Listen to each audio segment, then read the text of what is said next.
जय हिंद। हम लोग सबसे पहले कि जितना भी क्वेश्चन था आपका ऑब्जेक्टिव के माध्यम से, सारा क्वेश्चन को हम लोग बेहतरीन तरीके से देखें। ऑप्शन के साथ कैसे हम लोग किए हैं, उसको किस प्रकार डिटेल्स किए हैं, वो सारा चीज़ को हम लोग देखें दोस्तों। लेकिन उसके बाद हम लोग ऑब्जेक्टिव टेस्ट देखें, और ऑब्जेक्टिव टेस्ट देखने के बाद हम लोग क्या किए हैं कि अब आज हम आपके लिए कुछ चुनिंदा सब्जेक्टिव क्वेश्चन लेकर के आए हैं जो आपको एग्जाम में आने की संभावना बहुत ज़्यादा है। और ये सब्जेक्टिव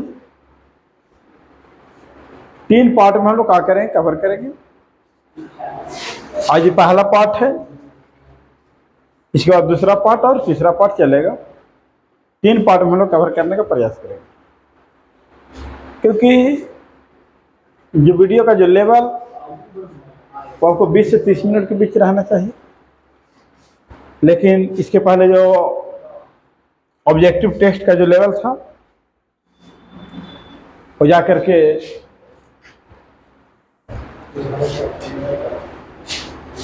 लंबा चल गया, 1 घंटा के आसपास का वो सेशन हो गया। लेकिन क्वेश्चन भी बहुत ज़्यादा था उसमें। आप लोग उसको रिवीजन जरूर कीजिएगा जो पहले हम पढ़ाए हैं, और प्रयास कीजिएगा आप कि जो ऑब्जेक्टिव को हम ऑपरेशन करके जो बतलाए हैं उसको आप कॉपी में नोट डाउन कीजिएगा। अरे सोचिए कि नहीं हम वीडियो देख लें, स्क्रीनशॉट ले लें तो उससे पढ़ाई नहीं होती। अब कॉपी में लिखना पड़ेगा और उसको रिवीजन करना पड़ेगा ही। उसी प्रकार से चाहते थे सब्जेक्टिव का हम PDF भी आपको दे सकते, लेकिन प्रॉब्लम इस बात की है कि PDF देने का काम चलेगा नहीं। आप कॉपी में लिखिए और कॉपी में लिख करके उसको याद कीजिए, तब आपको बेहतर से बेहतर समझ में आएगा। तो ये सेशन है जाकर के बिहार बोर्ड जो 12th में आर्ट्स का एग्जाम देने वाले हैं 2025 में, उनके लिए है। और चैप्टर है दोस्तों राष्ट्र निर्माण की चुनौतियां। राष्ट्र निर्माण की चुनौतियां, ये बैच का नाम है दोस्तों आर्ट्स का अस्पताल। और आज हम लोग देखेंगे सब्जेक्टिव क्वेश्चन। क्या देखेंगे? Subjective question. चलिए हम लोग सब्जेक्टिव क्वेश्चन की शुरुआत करते हैं। ध्यान दीजिएगा, पहला क्वेश्चन है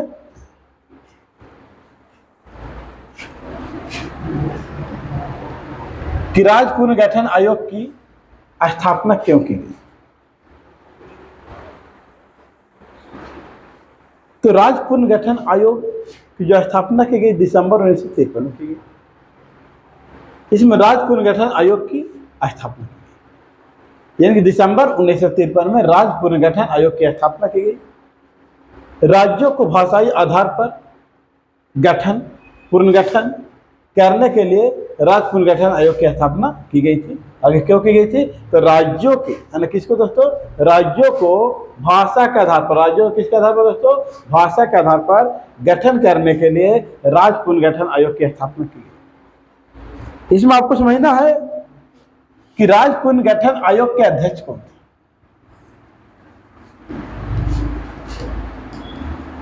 राज्य पुनर्गठन आयोग के अध्यक्ष कौन थे? तो फैजल अली थे। फैजल अली थे। और इनके साथ 2 अन्य सदस्य थे। यानी कि राज्य पुनर्गठन आयोग में 3 सदस्य हैं, के एम पन्नीकर, हृदयनाथ कुंजरू और फजल अली। फजल अली अध्यक्ष है, बाकी उन लोग कैसे दोस्तों सदस्य। ये बात आपको, और इसमें राज्य पुनर्गठन आयोग ने अपना रिपोर्ट 1956 में दिया, और राज्य पुनर्गठन आयोग के द्वारा बोला गया कि भारत में 14 राज्य और 6 केंद्रशासित प्रदेश का गठन, और इसे पहला राज्य जो भाषा के आधार पर गठन किया गया था, ध्यान देकर के आप सुनिएगा, पूरा पूरा दोस्तों याद हो जाएगा कहानी की तरह, है ना। राज्य पुनर्गठन आयोग यानी कि भाषा के आधार पर जो पहला राज्य का गठन किया गया, और राज्य था दोस्तों आंध्र प्रदेश। तो आपको पता होना चाहिए कि आंध्र प्रदेश राज्य का गठन मद्रास यानी कि तमिलनाडु से अलग होकर के आंध्र प्रदेश राज्य का गठन किया गया दोस्तों। तो बात आपको पता। आंध्र प्रदेश से एक और राज्य बन गया जाकर के तेलंगाना। और कब बन गया? तो 2 जून 2014 ईस्वी को। नेक्स्ट क्वेश्चन ध्यान दीजिएगा। नियति से साक्षात्कार भाषण किसके द्वारा और कब दिया गया? नियति से साक्षात्कार यह भाषण किसके द्वारा दिया गया और कब दिया गया? देखिए, नियति से साक्षात्कार भाषण भारत के प्रधानमंत्री पंडित जवाहरलाल नेहरू के द्वारा संसद में दिया गया। यह पहला भाषण था। इनका कौन सा भाषण था? पहला भाषण जो 14 अगस्त 1947 को मध्य रात्रि में दिया गया था। कब दिया गया दोस्तों? 14 अगस्त 1947 को दिया गया था मध्य रात्रि में। और उस समय अंतरिम सरकार के प्राइम मिनिस्टर थे दोस्तों, है ना। किस सरकार के प्राइम मिनिस्टर थे? अंतरिम सरकार के प्राइम मिनिस्टर थे। क्योंकि भारत में जो लोकसभा का जो चुनाव हुआ वो जाकर उसको बोल सकते हैं पहला आम चुनाव 1951 से 52 में हुआ था दोस्तों। 1951 से 52 हुआ था। तो उस समय प्रधानमंत्री पंडित जवाहरलाल नेहरू नहीं बने थे।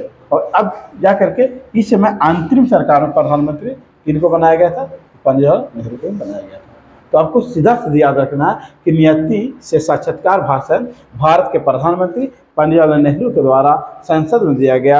यह पहला भाषण था जो 14 अगस्त 1947 को मध्य रात्रि में दिया गया था। एक ये भी क्वेश्चन लेकर के आएंगे दोस्तों, आपको आसान भाषा आसान शब्दों में लेकर के आएंगे ताकि हम आपको बेहतर से बेहतर, है ना, समझा सके दोस्तों। चलिए नेक्स्ट क्वेश्चन देखिए। नेक्स्ट क्वेश्चन 3 नंबर का कहता है संघात्मक व्यवस्था की 2 विशेषताओं को लिखें। संघात्मक व्यवस्था की 2 विशेषता क्या क्या? तो हम यहाँ पर कई विशेषता लेकर के आए हैं, उसमें आप 2 लिख दीजिएगा। संघात्मक व्यवस्था की निम्नलिखित विशेषताएं हैं या लक्षण है। पहला नंबर कि लिखित संविधान होना चाहिए।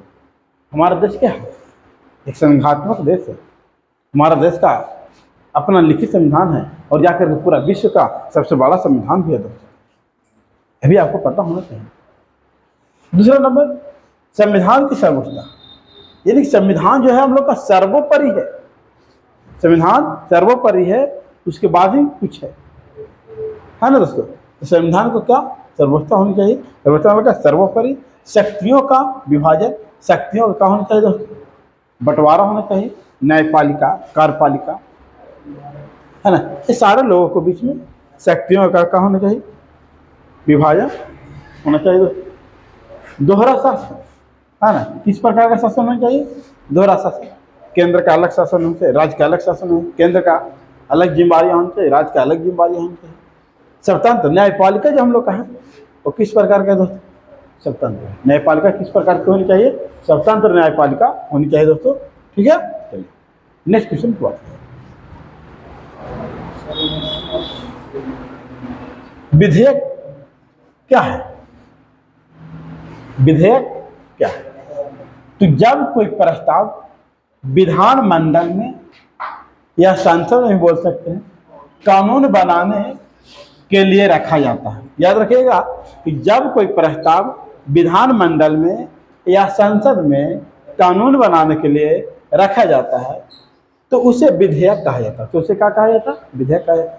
अर्थात विधेयक एक प्रस्ताव होता है जिसे विधि का स्वरूप दिया जाता है। विधेयक एक प्रकार का होता है दोस्तों, प्रस्ताव होता है जो विधि का यानी कानून का एक स्वरूप दिया जाता है। और आपको ये पता होना चाहिए कि अगर विधानमंडल की बात किया जाए तो जाकर के विधानमंडल में विधानसभा और जिस राज्य में विधान परिषद है वो दोनों जगह पारित होने के बाद राज्यपाल का अगर हस्ताक्षर हो जाती है तो वो विधेयक कानून का रूप ले लेता है दोस्तों। विधेयक किसका रूप ले लेता है, कानून का। उसके बाद संसद की अगर बात करें तो संसद में लोकसभा और राज्यसभा में विधेयक पारित होने के बाद राष्ट्रपति का यदि अनुमोदन एक हस्ताक्षर हो जाती है तो भी कानून बन जाएगा। लेकिन सबसे पहले विधेयक पेश किया जाता है। एक प्रकार से बता सकता है उसको खाका तैयार किया जाता है। क्या हम जाकर के इस पर कानून लेकर के आने वाले हैं और इस कानून से एक फायदा होने वाले हैं, है ना। एक चीज जाकर के सरकार के द्वारा संसद भवन में या विधानमंडल भवन में बताई जाती है। उसके बाद जाकर के संसद सदस्य या विधानसभा के सदस्य अपना मतदान करते हैं, उस पर सुझाव देते हैं। ठीक है दोस्तों, ये सारा बात आपको ध्यान रखना।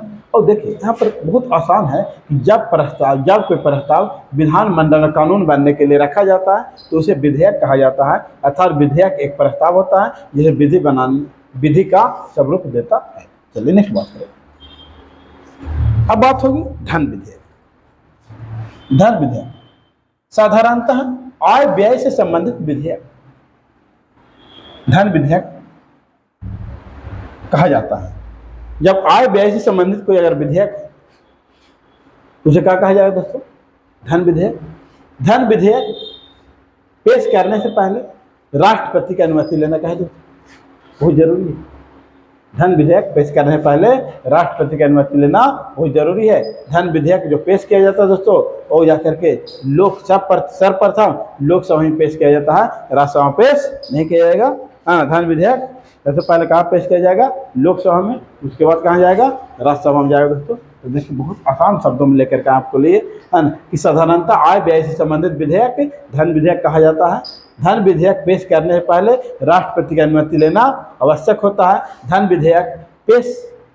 विधेयक सर्वप्रथम लोकसभा में पेश किया जाता है। इसका बेहतर तरीका है दोस्तों, आप कंप्लीट कीजिएगा और नोट्स जरूर बनाइएगा। और नोट्स बना करके आपको दोस्तों याद करना है ताकि आप बेहतर से बेहतर नंबर लेकर के आ सके दोस्तों।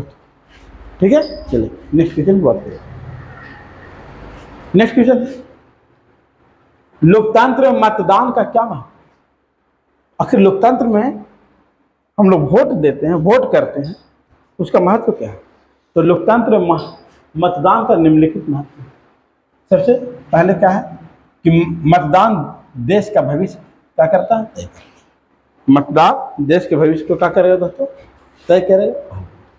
मतदान जनप्रतिनिधि का निर्वाचन करता है। जो जनप्रतिनिधि जो चुनाव में खड़ा होते हैं, जो भाग लेते हैं चुनाव में, उनको क्या करते हैं दोस्तों, निर्वाचन करते हैं। जिनके पास अधिक मत आएगा वो चुनाव जीत जाएंगे, जिनके पास कम मत आएगा वो चुनाव क्या होगा, हार जाएंगे। और जो जनता के जो उम्मीदवार चहेता होते हैं, चाहने वाले होते हैं, उनको चुनाव में क्या किया जाता है दोस्तों, जिताया जाता है।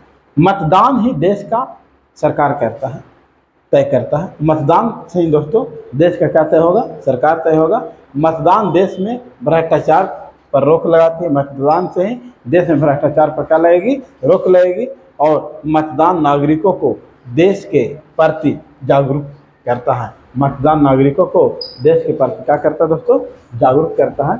मतदान नागरिकों को देश के प्रति जागरूक करता है। ठीक है दोस्तों, नेक्स्ट क्वेश्चन पर खुद चलेंगे। कितना आसान शब्द में आपके लिए क्वेश्चन है दोस्तों, ध्यान दीजिएगा। नेक्स्ट क्वेश्चन है, राज्य और संघ शासित राज्यों में अंतर स्पष्ट करें। ये कि राज्य और संघ शासित यानी केंद्र शासित प्रदेश में क्या अंतर है। देखिए, राज्य भारतीय संघ में 28 है, राज्य है भारतीय संघ में कितना, 28 है। जिन्हें स्वायत्ता प्राप्त है, उन्हें अपना अधिकार क्या है दोस्तों, प्राप्त है। संविधान ने उसका अधिकार क्षेत्र का किया है दोस्तों, स्पष्ट कर दिया है। अतः केंद्र उसका अतिक्रमण नहीं कर सकता, है ना। लेकिन संघ शासित प्रदेश की अगर बात करें तो संघ शासित क्षेत्र भारत का वह भाग होता है जो सर्वप्रथम केंद्रीय सरकार के अधीन है और राज्य की भांति उसे स्वायत्ता प्राप्त नहीं है, राज्य की भांति उसे स्वायत्ता प्राप्त नहीं है, यानी कि अधिकार प्राप्त नहीं है दोस्तों, है ना। तो ये दोनों में जाकर के आपको अंतर बोलेगा, तो एक तरफ राज्य और एक तरफ केंद्र शासित प्रदेश लिख करके आप अंतर इसको बतला देने का प्रयास कीजिएगा दोस्तों। चलिए नेक्स्ट क्वेश्चन में, नेक्स्ट क्वेश्चन है, लोकसभा में विपक्षी दल का नेता होता है। लोकसभा में विपक्षी दल का नेता कौन होता है? तो लोकसभा में जो दल सरकार में शामिल नहीं होती है वह दल विपक्षी दल कहलाता है। लोकसभा में जो दल सरकार में शामिल नहीं होती है वह दल का कहलाता है, तो विपक्षी दल कहलाता है।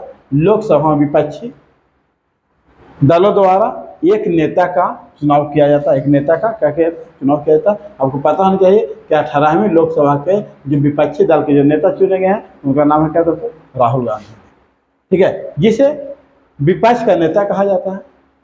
जिसे क्या कहा जाता है, विपक्ष का नेता। आपको ये भी पता होना चाहिए, शायद आपको पता नहीं होगा कि जो विपक्ष का नेता होते हैं, जो विपक्ष का नेता चुने जाते हैं, उसे जाकर के शैडो प्राइम मिनिस्टर यानी शैडो प्रधानमंत्री की संज्ञा दी गई है दोस्तों। ये भी आपको पता होना चाहिए। विपक्ष दल होने के लिए यह आवश्यक है कि उस दल को लोकसभा में कम से कम कुल सदस्यों का 10% ध्यान रखेगा कि विपक्षी दल तभी प्राप्त कर सकते हैं, विपक्ष का नेता तभी बन सकते हैं कि जब लोकसभा में कुल सीटों का 10% सीट आपके पास आनी चाहिए। यानी कुल लोकसभा की सीट जो है दोस्तों, जो चुनाव होती है वो 543 है। इसका 10% अगर लाइएगा दोस्तों तो 54.3 यानी कि 55 अगर लोकसभा के सदस्य आपके पास हैं तब विपक्षी दल के दावेदार हैं दोस्तों, अन्यथा विपक्षी दल के दावेदार नहीं है। लेकिन आप गठबंधन भी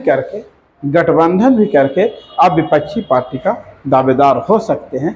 क्या कि इसके पहले 17वीं लोकसभा और 16वीं लोकसभा में जाकर के किसी भी पार्टी का विपक्षी दल होने के लिए बहुमत नहीं साबित हो पाया था दोस्तों।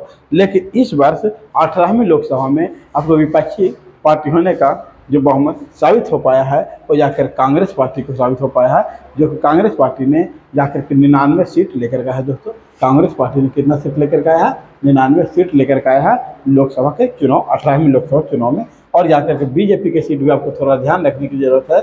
बीजेपी की जो सीट आपको ध्यान रखने की जरूरत है, 240 सीट बीजेपी का आई है। और बीजेपी की गठबंधन की जो सीट है दोस्तों वो 293 सीट है। कितना सीट है, 293 सीट है, ठीक है। चलिए नेक्स्ट बात करते हैं, ग्राम सभा क्या है। ग्राम सभा क्या है? ग्राम सभा ग्राम पंचायत के प्रमुख अंग है। एक ग्राम पंचायत के क्या होता है, प्रमुख अंग होता है। यह स्थानीय स्वशासन का प्रमुख अवयव है। स्थानीय स्वशासन का एक प्रमुख अवयव है। ग्राम सभा होना ही चाहिए, ग्राम सभा होना ही चाहिए। या करके आपको 3 महीना के अंदर प्रत्येक 3 महीने पे लगभग एक ग्राम पंचायत का भी होना चाहिए। उसमें समस्या को सुना जाता है, रोड, गली नाली, कॉलोनी, विधवा पेंशन, ये सारे समस्याओं को सुना जाता है। और जाकर के एक ग्राम पंचायत के जो अब जाकर ग्राम सभा के जो अध्यक्षता करते हैं दोस्तों, वो जाकर कौन करेंगे, मुखिया करेंगे। ग्राम सभा ग्राम पंचायत में विधायिका का काम करती है। और यह एक ग्राम पंचायत के सभी व्यक्ति नागरिक ग्राम सभा के क्या होते हैं दोस्तों, सदस्य होते हैं। और ग्राम सभा की बैठक समय समय पर होते रहती है, ग्राम सभा की बैठक की अध्यक्षता कौन करते हैं दोस्तों, मुखिया करते हैं। ये बात आपको पता है। आराम से बतला दीजिएगा कि ग्राम सभा ग्राम पंचायत के प्रमुख अंग है। यह स्थानीय स्वशासन का प्रमुख अवयव है। ग्राम सभा ग्राम पंचायत विधायिका का काम करती है। एक ग्राम पंचायत के सभी व्यक्ति नागरिक ग्राम सभा के सदस्य होते हैं। ग्राम सभा की बैठक समय समय पर होते रहती है। ग्राम सभा की बैठक की अध्यक्षता मुखिया करते हैं। चलिए नेक्स्ट क्वेश्चन की हम लोग बात करें। नेक्स्ट क्वेश्चन है कि लोकसभा में विपक्ष के नेता के कार्य क्या है। अभी हम आपको बताएं इसके पहले क्वेश्चन कि विपक्ष के नेता कौन होता है। देखिए यहाँ देखेंगे कि लोकसभा में विपक्ष के नेता का कार्य क्या है। देखिए विपक्ष के नेता के प्रमुख कार्य, जैसे पहला नंबर सरकार की नीतियाँ की खामियाँ निकालना। सरकार की जो भी नीतियाँ हैं, जो भी नियम है, उसमें क्या निकाला गया दोस्तों, खामियाँ, और उसकी आलोचना करना। उसकी क्या करना, आलोचना। हमेशा एक वैकल्पिक सरकार बनाने के लिए तैयार रहना, यानी कि हमेशा सरकार बनाने के लिए क्या रहना, तैयार रहना कि अगला सरकार गिरेगी उसको एडजस्ट हम सरकार क्या कर लेंगे, बना लेंगे। और अभी के आपको सबसे बेहतर इसका एग्जाम्पल समझ में आएगा आपको दोस्तों कि आकर के 18वीं लोकसभा में किसी को पूर्ण बहुमत प्राप्त नहीं हुई जिससे सरकार बनाई जा सके। और इसमें जाकर के आपको पता होना चाहिए कि सरकार बनाने के लिए आपको 272 संसद होना आवश्यक है, लेकिन जो किसी के पास प्राप्त नहीं। अब जो किसी के प्राप्त नहीं हुआ है तो गठबंधन से सरकार बनी। अगर जाकर के बीजेपी गठबंधन से 2 पार्टियां हट जाती हैं, जदयू यानी कि नीतीश कुमार की पार्टी और एक जाकर के चंद्रबाबू नायडू की पार्टी हट जाती है, सरकार क्या हो जाएगी दोस्तों, गिर जाएगी।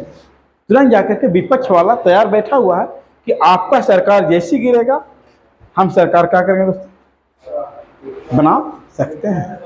लेकिन उनके पास एक पूर्ण बहुमत नहीं है। वो जाकर के नीतीश कुमार की पार्टी से, चंद्रबाबू नायडू की पार्टी से क्या मांगे, सहयोग मांगेंगे। सहयोग मांग करके सरकार क्या कर सकते, बना सकते हैं। लेकिन सरकार बनाने में काबिल हैं, सरकार बनाने के लिए हमेशा तैयार हैं। ठीक है दोस्तों, विपक्ष लोकसभा में अविश्वास प्रस्ताव ला करके लोकसभा का बहिष्कार आदि माध्यमों के द्वारा सरकार पर नियंत्रण रखती है। क्या करेगी कि विपक्ष लोकसभा में अविश्वास प्रस्ताव लाएगी, अविश्वास प्रस्ताव ला करके लोकसभा का बहिष्कार करके आदि माध्यमों से सरकार पर नियंत्रण रखेगी और रखती भी है ना। देखिए आपको विपक्ष का दबाव होने के कारण आपको पता होगा कि अग्निवीर योजना का जो कार्यकाल था वो 4 वर्ष था, और बात चल रही है कि उसकी कार्यकाल को समीक्षा करके 7 वर्ष कर दिया जाए, है ना।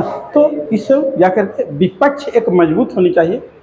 विपक्ष मजबूत नहीं रहेगा तो लोकतंत्र के लिए दोस्तों सही नहीं। आप लोग इसको क्या कीजिए दोस्तों, 10 क्वेश्चन आई थी हम लोग, फिर जाकर के 2-3 पार्ट में हम इसको क्या करेंगे, कवर करने का प्रयास करेंगे। और अगर वीडियो बेहतर लगता है दोस्तों तो लाइक शेयर सब्सक्राइब करना दोस्तों ना भूलें, है ना। और जितना ज़्यादा से ज़्यादा दोस्तों क्या कीजिएगा, रिवीजन कीजिएगा। ठीक है दोस्तों, है ना। तो इसके बाद जय हिंद।